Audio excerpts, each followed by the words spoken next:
Assalamualaikum warahmatullahi wabarakatuh. Selamat pagi sahabat Sentra Laktasi Indonesia.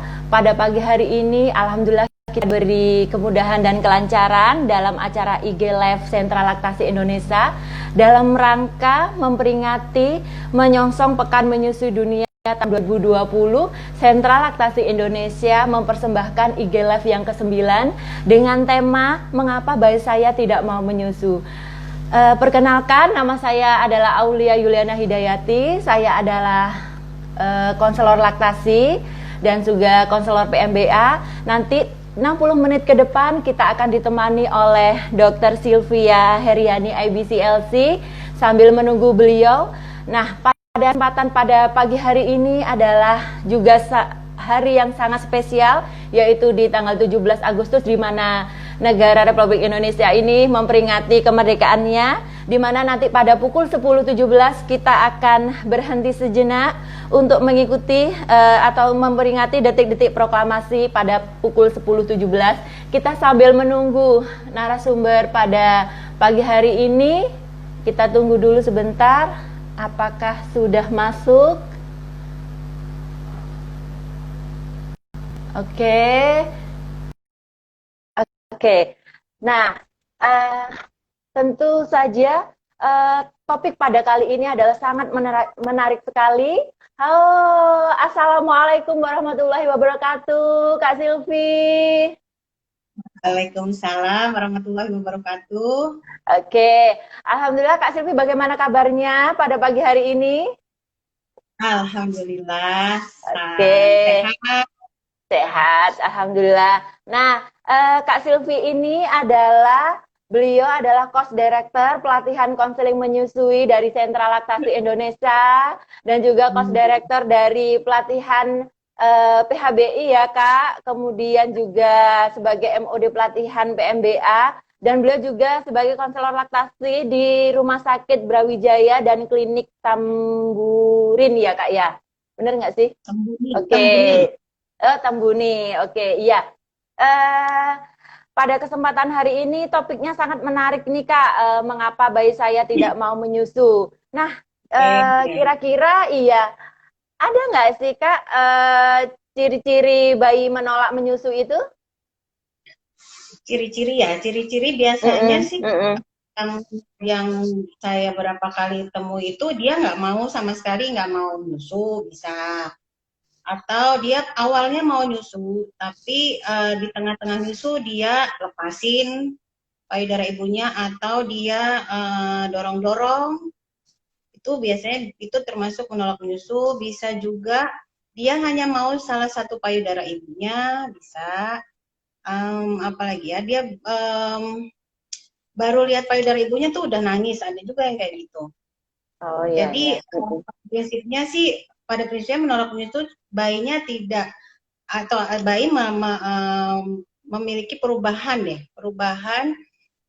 pola menyusunya dari yang sebelumnya dia berubahnya menjadi seperti nggak nyaman lagi di payudara ibunya. Iya. Nah, kira-kira emang ada nggak sih ya bayi itu yang menolak menyusu ya Kak? Ada sih, nggak mau, ada sih. Oh, Ada juga kan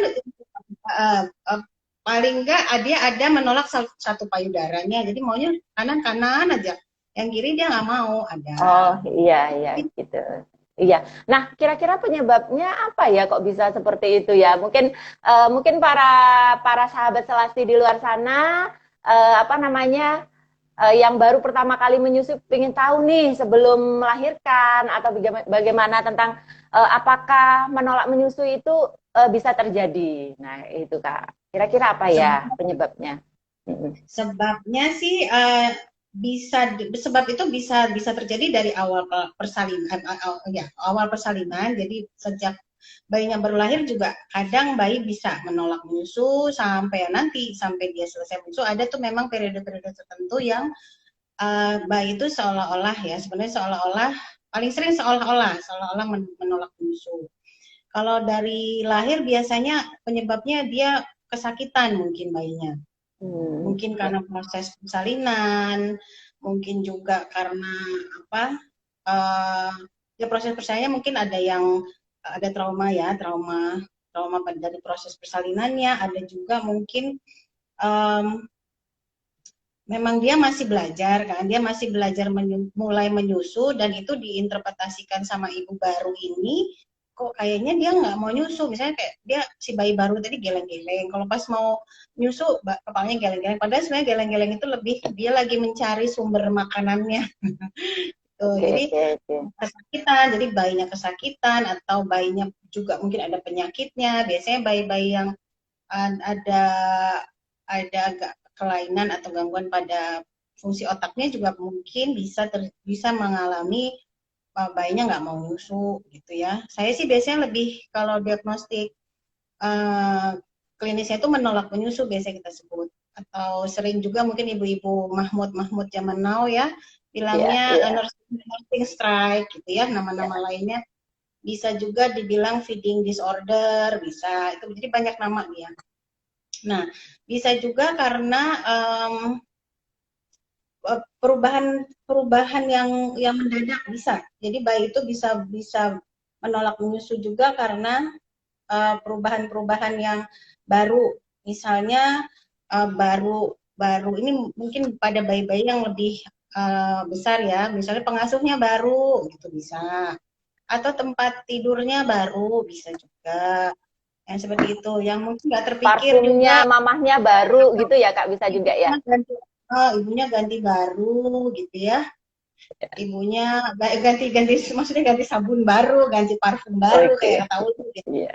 Bisa juga, jadi tadi satu sakit atau kesakitan, kedua ada perubahan yang baru ya, ketiga itu bisa karena teknik kesulitan teknik menyusui.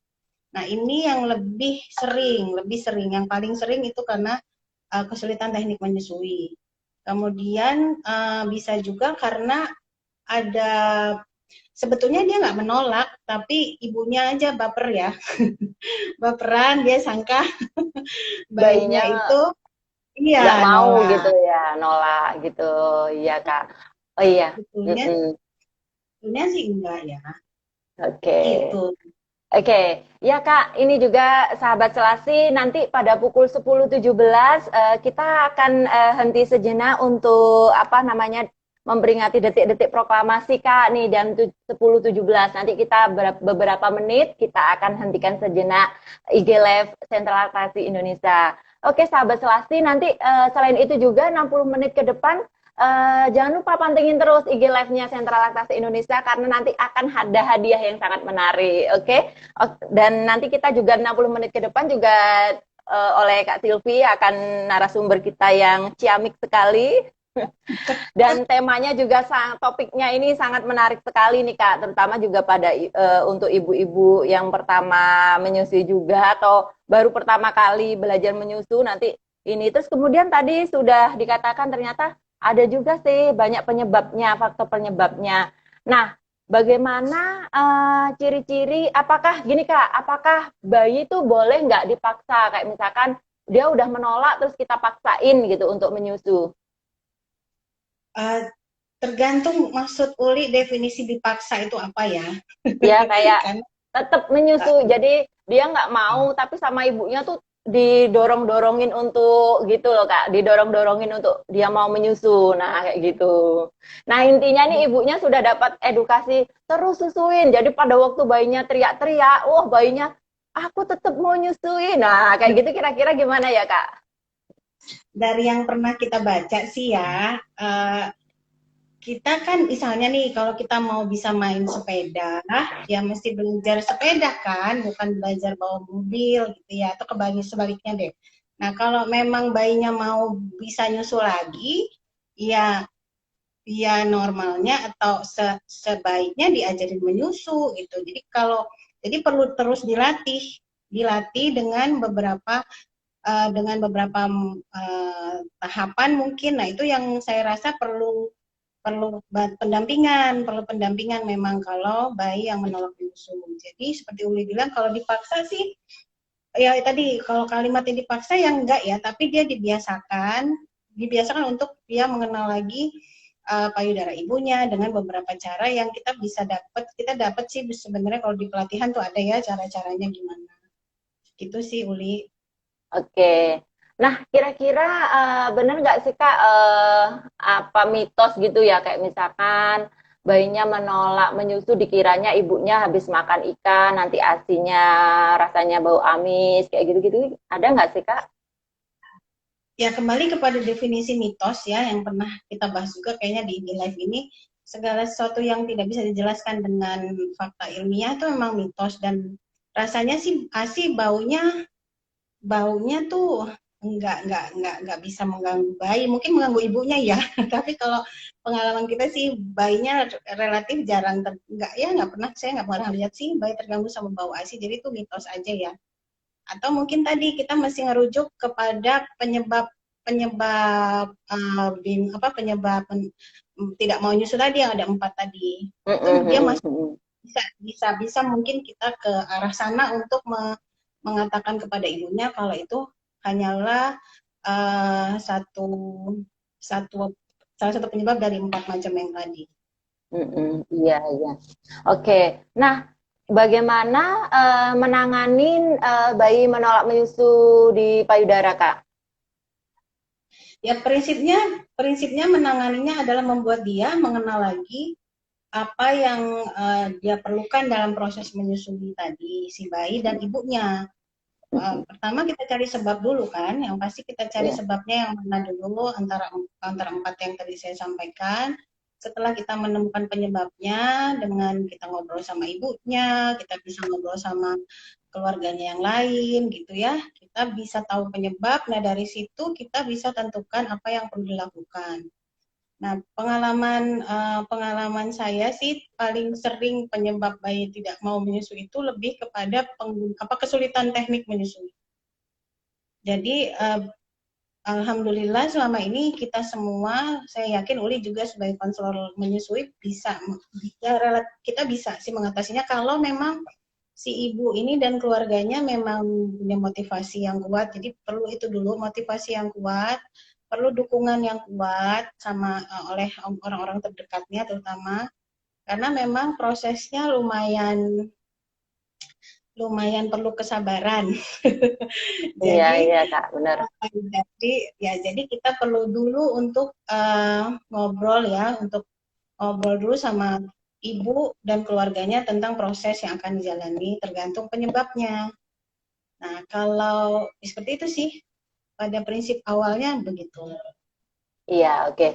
Nah, ini sahabat Selasi, silahkan, misalkan mau ada bertanya, silahkan tulis di bawah komentar di IG Live. Nanti kita akan bahas bersama dengan Dokter Sylvia.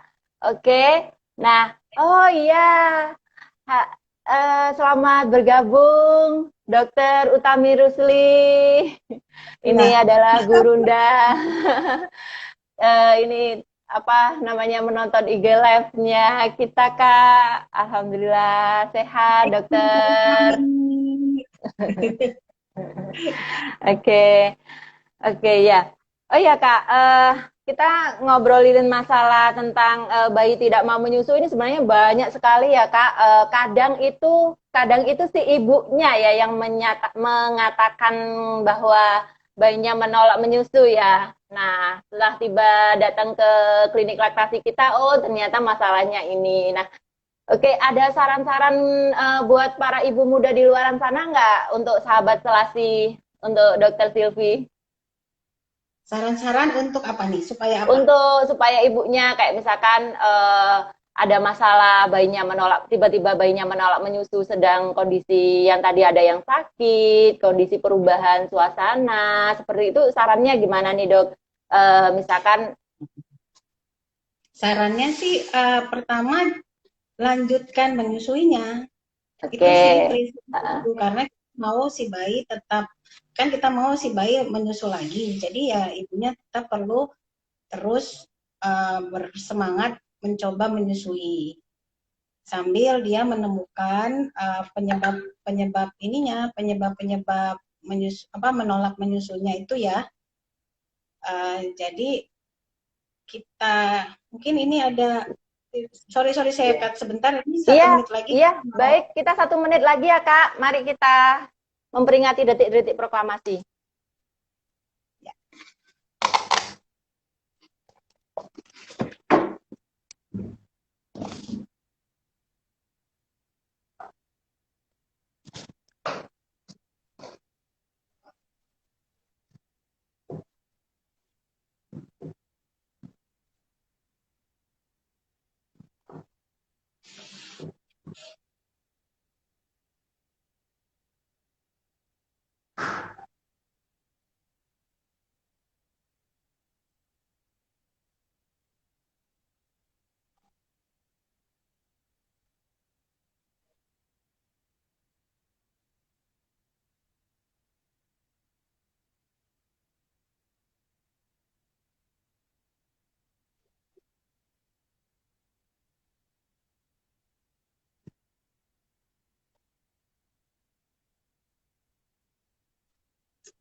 Oke, sahabat Selasi, selamat datang. Kita mulai lagi ya. Udah mulai banyak yang bergabung lagi. Tadi kita sempat mengheningkan kita di detik-detik proklamasi. Kebetulan pada pagi hari ini kita ulangi, yaitu kita adalah IG Live Sentra Laktasi Indonesia yang ke-9 dengan tema mengapa bayi saya yang tidak mau menyusu yang baru bergabung. Mungkin kita bisa mengulang lagi. Mengapa bayi saya tidak mau menyusu? Nah, kita Kak yang baru bergabung, mungkin sahabat Selasi yang baru bergabung bisa kita ulang lagi nih Kak. Kira-kira ciri-ciri dan penyebab dari bayi menolak menyusu ini Kak. Ada yang banyak baru bergabung ini. Ya, kita ulang nggak apa-apa ya. Menolak menyusui itu banyak bahasanya, Li. Kalau kita ketemu sama ibu-ibu ya, Iya. biasanya dia bilang bayinya nggak mau nyusu, maunya cuma 1 payudara aja gitu. Atau biasanya bayinya sekarang kalau nyusu itu suka lepas-lepas, suka ditarik-tarik, suka didorong-dorong, itu juga sebetulnya sudah masuk kriteria dia tidak mau menyusu atau malah sama sekali nggak mau nyusu gitu. Jadi begitu melihat payudara ibunya udah nangis. Ada yang begitu. Nah, kalau dalam bahasa-bahasa itunya, bahasa di medsos, biasanya ibu-ibu muda itu suka bilang bayinya nursing strike lah, bayinya menolak menyusu, ya. Terus bayinya apa? Ada kalau di rumah sakit biasanya kita bilangnya feeding disorder gitu. gitu. Jadi ada juga bilang bingung puting, ada juga yang kayak gitu. Oh, nah ini Kak, ini ada pertanyaan, takut ke scroll ke atas, aku bacain ya. Ini dari Dewi Yulis. Mbak, aku rencana melahirkan di bidan dan aku berencana melahirkan ASI eksklusif. Tapi banyak tetangga dan saudara menyarankan untuk tetap membeli dot sebab persiapan kalau nanti ASI nggak keluar. Sebaiknya bagaimana ya Mbak? Oke, berarti ini siapa nih namanya Mbak? Dari Dewi Yulis. Dewi Yulis berarti sekarang masih hamil ya Mbak? Nah, kalau kita masih hamil, alhamdulillah itu masih banyak kesempatan untuk mendapatkan informasi yang valid ya menurut saya. Jadi Mbak Dewi Yulis bisa mulai melakukan kunjungan kepada konselor menyusui atau misalnya di fasilitas kesehatan ada layanan konseling menyusui, itu coba bertemu dulu sama teman-teman yang punya informasi menyusui lebih valid. Jadi bisa tahu sebetulnya persiapan apa yang perlu dilakukan untuk menyusui. Ini udah pas banget nih, jadi udah bagus ya. Jadi bisa nggak tersesat nih kalau nanyanya dari hamil gini, insya Allah. Iya, benar-benar ya. Nah, berarti kriteria yang kayak misalkan bayi menangis, kayak gitu-gitu, ibunya udah paham nih kalau udah menyaksikan IG live-nya pada pagi hari ini, topik pada pagi hari ini nih. Oke, ada lagi Kak pertanyaannya. Nah, sebelum ada pertanyaan lagi nih Kak, kira-kira kalau misalkan bayi yang sedang sakit nih Kak, kemudian dia kan menolak menyusu, untuk ibunya nih ngapain aja di selama bayi yang nggak mau menyusu sama payudara ibunya Kak?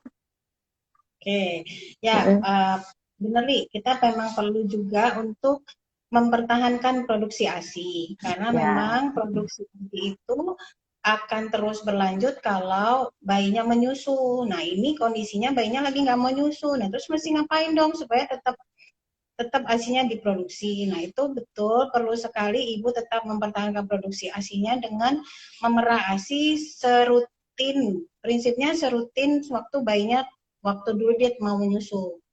Nah, paling tidak tiap 3 jam ibunya perlu memerah ASI. Ya kalau memang bisa dikasih sama bayinya langsung dengan alat bantu menyusui, sementara bayinya belum mau langsung menyusu, itu lebih baik. Seperti itu. Jadi diperah ASINya.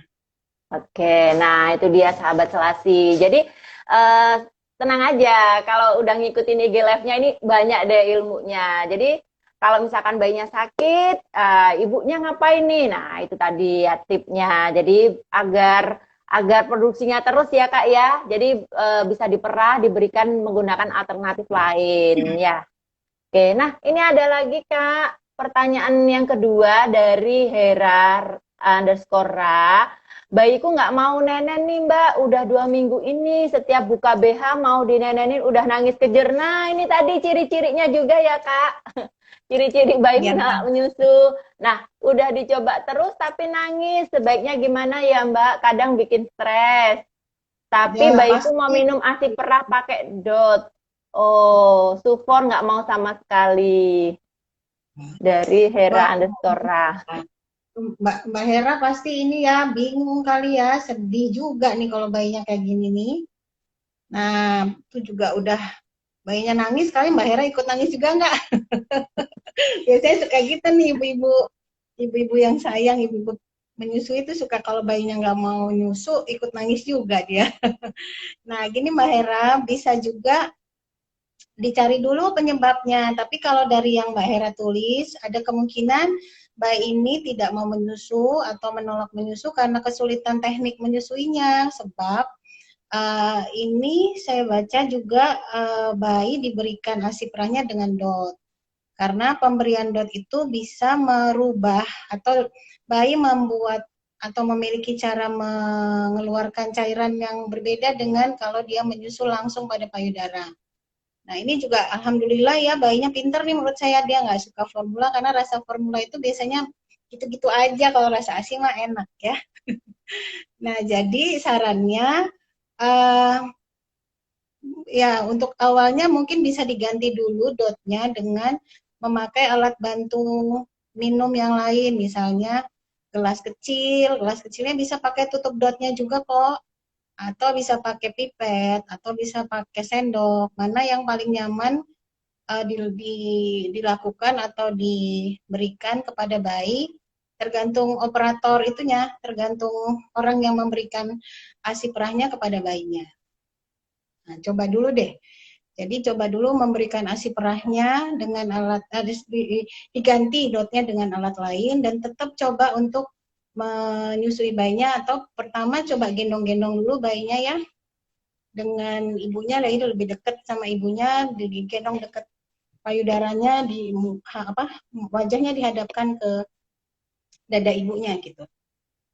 Lebih membantu kalau juga bisa dilakukan lagi kontak kulit bayi sama kontak kulit ibu selama sekian waktu sehari-harinya sambil bayinya diajarkan untuk menggunakan alat bantu menyusui yang lain bukan dot. Gitu, Oke, ya. iya. Atau bisa juga pergi ke klinik laktasi terdekat juga ya Kak, minta bantuan para konselor laktasi. Oke. Ya, kalau memang sudah cukup kesulitan dengan tadi yang kita coba mau obrolin, ya bisa cari bantuan kepada yang lebih paham, itu akan lebih membantu. Dan kalaupun mencari bantuan, lebih baik mengajak juga anggota keluarga lain yang ada di sekitar kita. Jadi mereka juga Oke. paham apa yang akan terjadi saat bayi mulai menyusu lagi ke payudara ibu. Oke. Oke. Oke. Oke Kak, ini ada juga pertanyaan berikutnya nih dari VK. Susah nih namanya. Assalamualaikum Bu, saya memiliki payudara yang besar sehingga areola dan puting saya pun besar dan lebar. Usia bayi saya 40 hari sehingga mulut mungilnya sulit untuk melakukan pelekatan yang baik karena full. Dan puting saya adalah adakah tip untuk pelekatan yang baik untuk kondisi payudara seperti saya? Oke, terima kasih. Ya, kita nggak pernah bisa milih ya payudaranya yang mau seperti apa, Mbak. Dan alhamdulillah selalu bayi itu sebetulnya sudah punya cara sendiri kok untuk bisa menyusu pada payudara ibunya. Dan yang paling penting kita ketahui adalah bayi bukan menyusu pada puting ibu. Jadi apapun bentuk payudara dan puting ibunya, insya Allah kalau dia dibiasakan untuk menyusu dengan cara yang tepat sehingga memudahkan bayi untuk bisa memasukkan payudara sebagian besar ke mulut bayi, bayi akan bisa melekat dengan tepat gitu.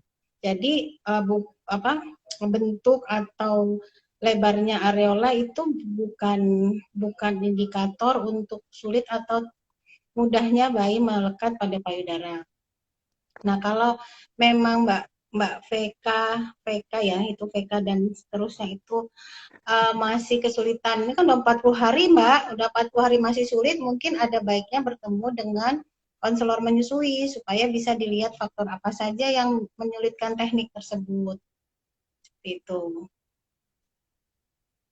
Oke, oke Kak. Nah, ini dia. Ini tadi mungkin ada yang terlewat. Kira-kira kalau bayi menolak menyusu itu ada pengaruh dari faktor makanan nggak sih Kak? Bisa. Itu kan mungkin penolak ada faktor-faktor makanan ibu ada. Namun biasanya itu lebih ke apa ya? Perubahan tadi, masuknya kepada perubahan. Tapi pada prinsipnya sih mungkin ada apa ya? Misal perubahan makanan apa nih, Li? Kayak misalkan habis minum kopi kayak gitu Kak, atau makanan-makanan yang pedas kayak gitu, atau ikan-ikanan. Oh, kalau seperti itu sih biasanya jarang ya, jarang atau bukan itu sebetulnya penyebabnya. Ada faktor lain yang mendukung bayi menolak menyusu, tapi itu yang kebaca sama ibunya, biasanya gitu sih. Iya, iya. Tapi pada prinsipnya sih makanan ibu itu tidak membuat bayi menolak menyusu, lebih kepada mungkin ada perubahan-perubahan pada fisik ibunya, itu mungkin. Tapi kalau dari ASI jarang, jarang dan malah nggak pernah sih saya temui ya. Oke, berarti eh, sebenarnya memang perlu perlu edukasi terus ya tentang kayak Iya, bayi menolak menyusu kayak seperti itu. Apalagi di ibu-ibu muda itu perlu memang benar kayak kelas kelas menyusui seperti itu ya Kak ya. Jadi sebelum melahirkan kita sudah dapat ilmunya semua sehingga kalau misalkan bayinya terlihat menolak, oh ini dia coba dicek apa bayinya sedang sakit kayak gitu ya Kak. Atau ya. ada perubahan suasana, ibunya ganti sabun mandi. Nah, kayak gitu bisa kita cek sendiri ya di rumah ya sebelum kita pergi ke konselor laktasi. Nah, Atau mungkin kita perlu itu juga, Li, perlu kita tahu juga, atau ibu-ibu ini perlu tahu pada usia-usia tertentu memang sepertinya bayi itu mulai mulai terlihat atau seolah-olah menolak menyusu. Misalnya tadi oh kan iya, baru tumbuh gigi. lahir, Nah, mungkin itu juga bisa ya, Kak. baru lahir misalnya tadi kan baru lahir kan dia masih mencari cara-cara menyusu yang nyaman. Oh iya, Nah, ini bisa ya benar. baca ibunya menjadi menolak menyusu atau misalnya pada usia-usia tertentu yang dia sudah mulai bisa perkembangannya sudah mulai berubah signifikan misalnya di usia 4 bulan, 8 bulan gitu. Itu kan dia udah mulai bisa berinteraksi dengan lingkungan sekitar, itu juga kadang dia menyusunya jadi nggak konsisten seperti sebelumnya begitu. Atau misalnya kondisi-kondisi bayinya lagi pilek, bayinya lagi ada sariawan, bayinya lagi kurang sehat dengan kondisi kesehatan yang lain itu juga perlu dikenali. Jadi bukan berarti menolak menyusunya itu permanen gitu. Jadi dia bisa ibu bisa mengenali hal-hal tersebut gitu. Oh, Itu ini nih. Kak Silvi ada salam dari Kak Juwita. Dokter mengucapkan terima kasih selama hamil dan menyusui. Alhamdulillah, anakku sekarang udah 5 bulan dan bulan depan MPASI. Berkat bimbingan Dokter Silvi. Oke, Alhamdulillah ibunya oke. yang hebat.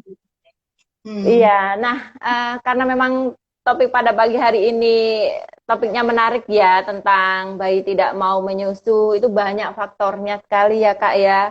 Terus Ya. kira-kira taunya bayi yang benar-benar menolak menyusu nih, nah yang baru bergabung nih, kira-kira ciri-cirinya apa nih Kak yang benar-benar nih ya, benar-benar menolak. Yang tadi kan kayak oh, bisa jadi dari faktor kesehatan, dari faktor perubahan suasana ibunya. Nah, ini yang benar-benar bayinya menolak menyusu. Ciri-cirinya. Ini benar-benar dia kayak tadi kali ya dibuka payudara ibunya tuh nggak mau nyusu ya.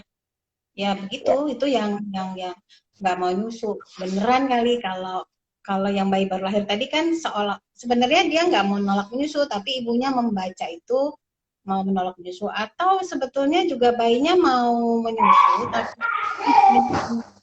belum pas, teknik menyusunya belum pas sehingga uh, dia gelisah saat menyusu langsung pada payudara ibunya. Jadi sependek yang saya tahu tidak ada gejala gejala khas ya untuk masih oh kayak misalnya kalau kalau demam sekian terus ada bintik merah itu misalnya dan apa yang lain kita bisa langsung diagnostik apa kalau menolak menyusu banyak modelnya banyak kelihatannya sering juga sebetulnya bayinya nggak nolak tapi ibunya yang baperan gitu ya ngerasa bayinya menolak menyusu bisa juga. Oke. Nah, ada ke pertanyaan berikutnya. Oh, ini dok. Dari Audita Ananda Nundini. Assalamualaikum dokter. Mau tanya payudaraku bentuknya ke bawah gitu. Jadi misalnya bayi nenek di payudara kanan, tangan kiriku harus pegang payudara. Biar ke atas tegak. Ada posisi yang lebih baik enggak dokter? Biar tanganku bisa elus-elus bayi. Oh, ada Mbak, bisa aja nanti payudaranya disangga deh. Coba disangga sama gulungan. Saya suka pakai itu gulungan bedong bayi. Dibikin kayak lontong gitu. Kebayang nggak ya? Jadi bedong bayi dibuat kayak kayak lontong. Sebentar, sebentar. Jadi bedong bayinya dibuat nih, dibuat kayak lontong gini. Ini. Nah, terus yang ini ditaruh di bawah payudaranya. Ini nggak ada laki-laki kan yang nonton ya? Bisa diginiin, disangga gitu. Ya, nah ditaruh sini. Ini satu bisa bisa begini, jadi payudaranya jadi lebih naik, atau mungkin bisa menggunakan teknik namanya football position. Bisa pakai teknik football position. Nah, gini. Ya, jadi bisa. Tangan satu kalau football dia pasti bebas, jadi bisa lurus, bisa ngobrol. Ya, gitu kali ya. Iya, oke. Nah, ini ada lagi Kak. Oh, banyak sekali nih. Yang mana dulu ya? Oke, yang ini nih. Bukan aja. Bayi dari 2HI aja. Bayi saya lebih suka nenek di payudara yang sebelah kiri daripada sebelah kanan. Nah, ini tadi juga salah satunya ya Kak ya. Bayi menolak menyusu. Tapi saya selalu tetap dimulai nenenin pada payudara kanan. Apa bayi yang lebih suka nenen hanya di satu payudara? Payudara bisa berpengaruh pada berat badan nggak? Oh, berarti maksudnya kalau nenen satu payudara pengaruh nggak sih sama berat badannya? Nah, kayak gitu, Kak. Kalau itu tidak, selama si bayi yang menyelesaikan diri, ya menyelesaikan sendiri proses menyusuinya, jadi nggak di-cut sama ibunya. Kedua, ini mungkin payudara sebelah kiri kanan daripada kanan. Iya. Tapi saya selalu mulai, nah ini saya jadi, nah kenapa perlu selalu mulai dari kanan, Mbak? Prinsipnya kan menyusui itu gantian kanan kiri. Tuh, nanti coba misalnya sekarang kanan, nanti berikutnya kiri. Nanti berikutnya kanan lagi, kiri lagi, kanan lagi, kiri lagi. Sampai si bayi yang menyelesaikan sendiri. Ini dalam satu sesi menyusui itu satu payudara dulu ya Mbak yang diselesaikan. Nah, baru selanjutnya gantian ke payudara yang lain, sisi lain. Nah, mungkin trik yang bisa dilakukan kalau sering dengan payudara kanan kan begini ya. Ini kanannya saya, mungkin dari kamera ini jadi kiri. Jadi biasanya menyusu begini, yang kiri bikin geser, geser aja. Geser aja, jadi tanpa merubah posisi bayi. Langsung geser. Mudah-mudahan biasanya kalau bayinya memang cenderung untuk, jadi kalau memang selama ini dia udah nyusu dengan nyaman, dengan digeser dia akan pelan-pelan atau dia tidak terganggu dengan perubahan sisi payudara ibunya. Tuh, mungkin itu bisa dilakukan tipsnya.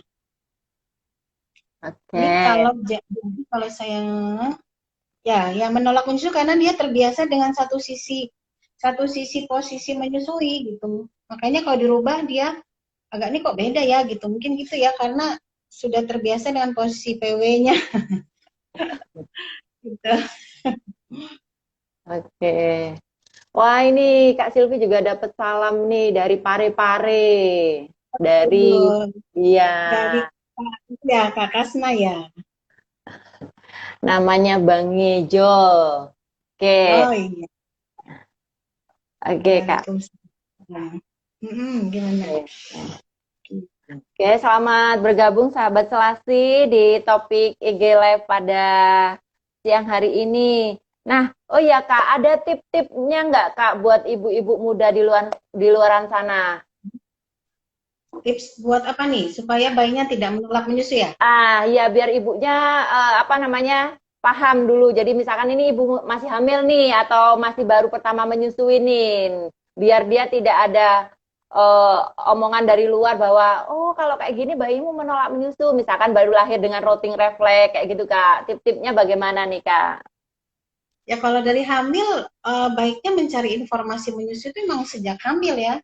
Paling nggak mulai usia kehamilan 28 minggu dan kemudian Iya. lanjutkan dengan kehamilan setelah 36 minggu. Itu sebaiknya bertemu sama konselor menyusui. Di situ banyak bikin list pertanyaan yang paling banyak deh pada saat hamil. Jadi nanti pas hamil itu nggak, kitanya udah punya modal, tinggal dinyalain aja switchnya, nanti diingetin sama orang sekitar. Makanya kalau konsultasi laktasi lagi hamil, ajak ajak teman-teman, ajak teman-teman, ajak teman hidupnya, maksudnya ajak suaminya, ajak ibu mertuanya, ajak ibunya gitu ya. Siapa nanti yang akan mendampingi dia waktu menyusui. Itu sih kalau hamil. Kalau sudah terlanjur bayinya lahir, ya sesegera mungkin begitu bayinya perlu kontrol ke dokter anak, kalau di fasilitas kesehatannya ada layanan laktasi, lebih baik tuh langsung ngobrol sama konselor menyusuinya atau konsultan laktasinya supaya dapat uh, referensi yang sohih, yang valid gitu ya. Yang valid Jadi ya nggak, Kak ya. iya, Oke, oke, jadi oke. nggak baca-baca sembarangan referensi misalnya gitu. Oke, iya. Nah, Kak, ini di luar tema sih, di luar topiknya. Ada Ada yang pertanyaan ya. bertanya, boleh nggak sih ini dari Chloe Ciputra? Jadi, Hmm. apabila dalam 3 hari pasca melahirkan, ASI belum keluar, bagaimana cara mengatasinya dan untuk mencegah bayinya dehidrasi? Nah, sekarang gini pertanyaan saya, Mbak. Apa yang dimaksud dengan ASI belum keluar? Itu kita mesti samakan persepsi dulu. Nah, ini biasanya dibahasnya waktu hamil nih.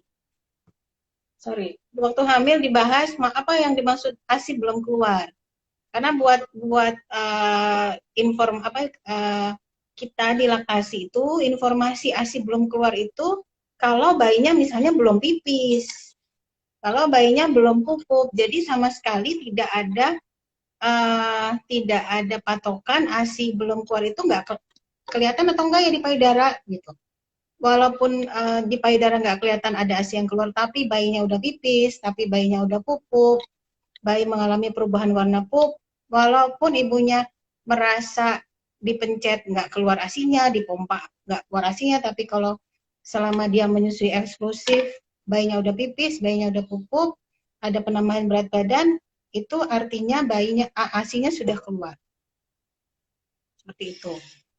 Nah, untuk mencegah dehidrasi ya susuin, ya susuin.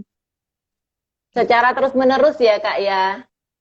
Ya, Jadi, sesuai on demand ya, semau bayi, semau semau ibunya. bayi. Ya, oke.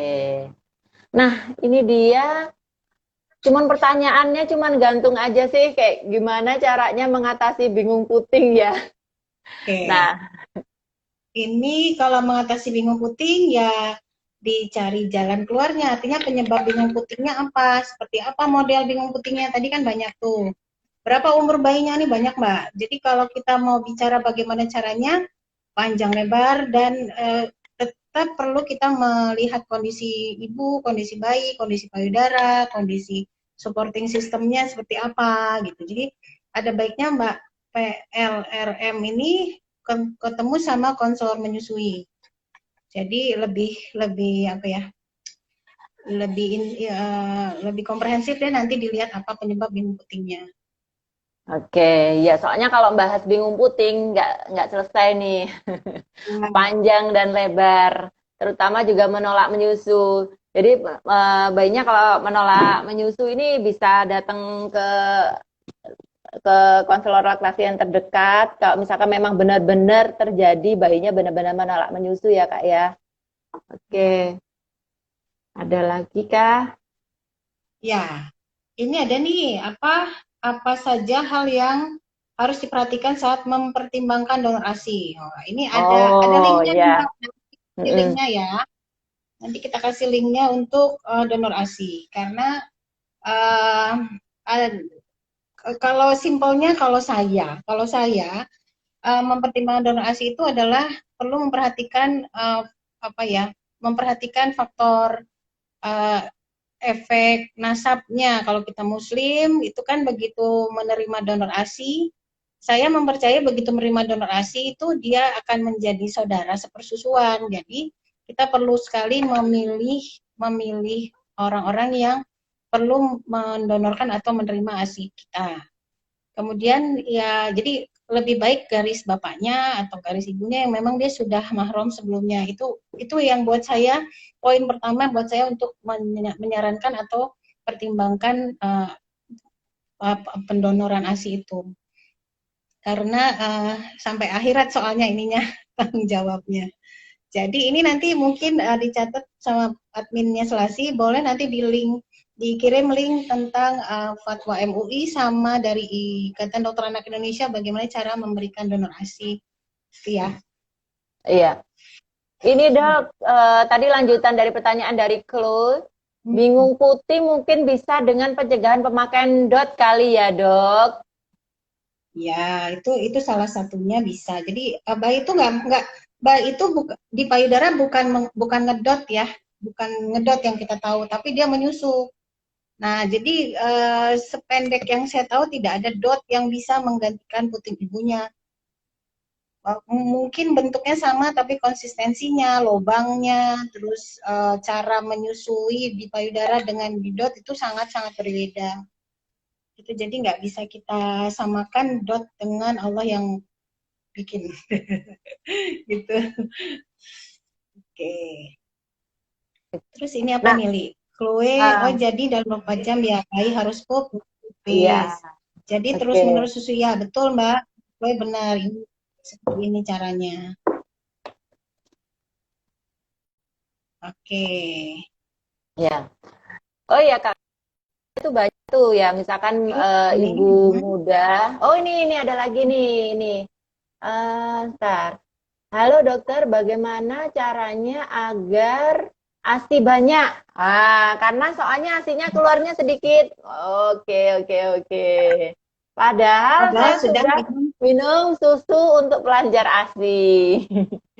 kan Ini pelancar. mewakili pertanyaan ibu-ibu muda di seluruh Indonesia sepertinya, dokter. Kan minumnya pelancar ASI, Mbak, bukan perbanyak ASI. Kalau lancar mah sumbernya sedikit tapi lancar keluarnya itu kan seolah-olah jadi banyak ya. Jadi sebetulnya dia bukan bikin banyak tapi bikin lancar.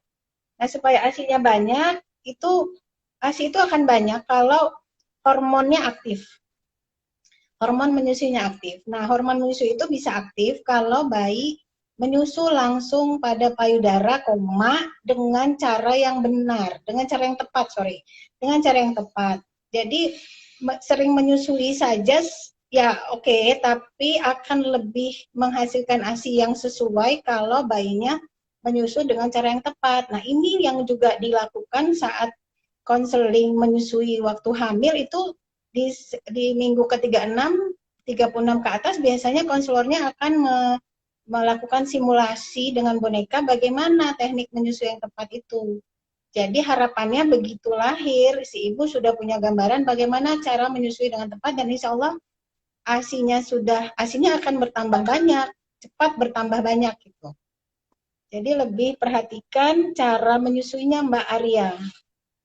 Mbak Ari Agustini. Ari Agustini, oke. Ini supaya banyak. Oh iya. Kemudian, Terus ini juga lanjutan dari Chloe. Kalau minggu keberapa nih dok, selama hamil baiknya datang ke konselor laktasi? minggu ke-28, setelah 28 dan setelah 36 minggu. Iya. Jadi minimal 2 kali sebelum melahirkan ya, ya kak? Itu Iya. ya, itu bagus banget kalau bisa. Oke. Oke, ini ada lagi pertanyaannya. Nah, ini Ibu Nengah Oh iya, menyampaikan Ibu juga. Nengah, turun Ya, rembut jadi nih. betul sekali. Jadi memang tadi seperti kita bilang ya, kalau mau ibaratnya sembuh dari bingung putingnya, ibunya masih punya motivasi yang tinggi, keluarga sekitar juga masih sabar sama tangisan bayinya misalnya. Oke, terima kasih kepada Ibu Nengah Sekarwati. Oh ini Kak, ada lagi dari Isnata. Bayi saya umur 17 hari. Setelah menyusu 10-an menit dia tertidur, tapi tiap 2 jam sekali saya susui. Apakah dapat mengganggu tumbuh kembangnya dan bagaimana cara mengatasinya? Oke, ini sebelumnya Li di atasnya Ibu Chloe ini minta penjelasan perkembangan bayi berlahir. Mungkin bisa nanti lihat webnya ya Mbak. Nanti ada web-web Oke, yang oke. bisa menjelaskan lebih ini ya. Oke. Ya, ini 17 hari setelah menyusu berapa nih? Setelah menyusut ya 10 menit tertidur. Nah, ini Ya, mungkin perlu diperhatikan lagi teknik menyusuinya Mbak Izna. Bagaimana teknik menyusuinya sehingga ada kalanya teknik menyusui itu membuat bayi lebih mudah lelah saat menyusui. Jadi dia tertidur. Satu itu. Jadi perhatikan teknik menyusuinya sudah tepat apa belum. Kedua, kalau misalnya sudah tepat bisa dibantu dengan namanya apa ya, kompresi payudara ya. Jadi waktu bayinya menyusu yang dia udah diem, ibu tuh melakukan penekanan pada payudaranya sehingga aliran ASI menjadi lebih deras, relatif lebih deras dari sebelumnya. Jadi bayinya kaget, dia mau minum lagi. Jadi dia melakukan kompresi payudara saat bayinya udah mulai diem. Nah, oke. apakah ada ganggu tumbuh kembang? Ya nanti dilihat, kalau kan perlu dicek kalau tumbuh kembang itu nanti ngeceknya pakai pakai berat badan sesuai kurva apa enggak. Sekarang Ikatan Dokter Anak Indonesia punya aplikasi namanya Primaku.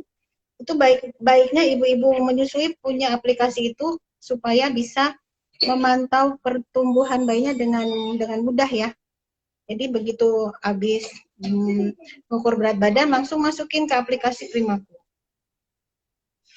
Oke. Oke. Oke, terima kasih.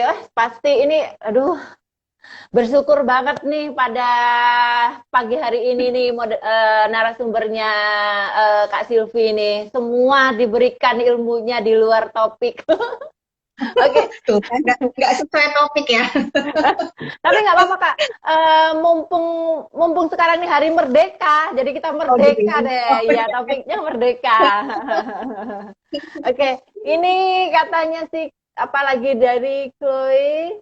Intinya ibu menyusui harus iya. keras kepala ya dok demi terbaik untuk bayi. Nah kayak Ya, gitu ya memang harus. menyusui. Betul, betul, betul. Setuju. Ya.